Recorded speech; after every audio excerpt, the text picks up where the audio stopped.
Hello friends, রবিবারের সকালটা শুরু হয়ে গেছে। তো এখন রান্না করছি আজকে কী বলে তো সানডে মানে একটু মাংস না খেলে জমে না। তো আজকে রান্না করছি মাংস। তো দেখো আলুগুলো কড়াইতে তেল দিয়ে দিয়েছি, দিয়ে আলু ভেজে আলুটা ভাজছি ভালো করে। আলুটা গেছে ভেজে তারপর তুলে নেব।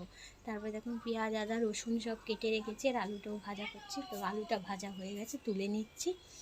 নিয়ে দেখো কড়াইতে আর একটু তেল দিয়ে দিলাম। তেল দিয়ে এবার এখন একটু জিরে ফোড়ন দিলাম, শুকনো লঙ্কা ফোড়ন দিলাম, দিয়ে এবার মশলাটা দিয়ে একটু কষিয়ে নেব। তো মশলাটা কষিয়ে নিয়ে তারপর মাংসটা দেবো। তো আর রবিবার দিন একটু আমার মেয়ে মাংস খেতেই পছন্দ করে। তো ওই জন্য রবিবারে মাংসটা না খেলে ঠিক রবিবার ফিল হয় না।